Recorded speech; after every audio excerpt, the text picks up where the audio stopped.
My name is Josh Graves, and I've just co-written Heaven on Earth with Chris Seidman. It's a book about the way in which the life of Jesus is still influencing people all over the world today. Specifically, people are asking us about a couple different elements of the book. The first is the nature of the Beatitudes. Typically, in Western circles, we read the Beatitudes like a doctor giving a prescription to a patient, like, if you do this, then this will happen to you. And I've been thinking about that question a lot because I've had that question come to me. And I think it goes back to people's inherent understanding of God. If you go back in church history, Martin Luther is still ruling the day.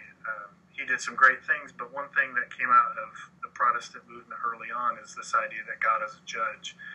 And I think most Protestants, especially, or even maybe those who are considered progressive Protestants, fundamentally still believe that God is inherently a judge. The Baylor School of Religion did a study recently which they compared views of religion all around the United States, and it was fascinating how dominant that view is all over America, where we still think of God not as a father or as a creative artist who makes humanity creation out of love and solidarity, but we still think about God in terms of keeping rules, adhering to set principles that should not be violated under any circumstance. And then what we do in Protestantism is we just move the line, or we change the definition of the rules.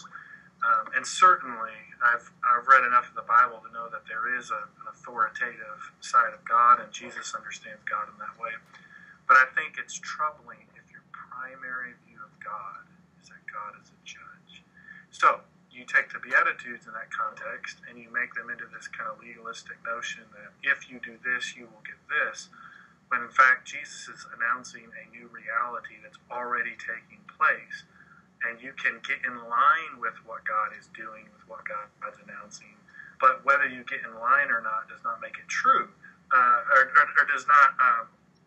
It does not necessarily mean that you can treat God like a vending machine. If you put this in, you'll get this out. But rather, this is what God is doing. And one of the Dallas Willard was one of the first people to really make this popular in Western literature, especially Christian circles.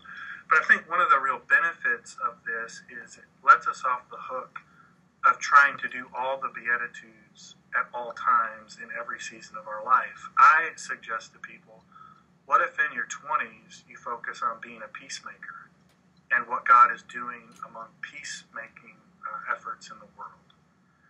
Or what if in your 30s you focus on what Jesus means when he says you have to be pure in heart to really understand the kingdom of God? So it lets you off the hook. Or if you break it down like into your family or your church community, some people are drawn to different aspects of God and they're more naturally wired that way. So instead of seeing these as propositions we have to embody in order to get God's blessing, I think Jesus is saying, this is what God is doing in the world. And whether or not you want to be a part of it, this is still who God is, and this is what God is about. And I think that's a totally different way. So we talk more about this on the Patheos site, the blog site. You can go check that out.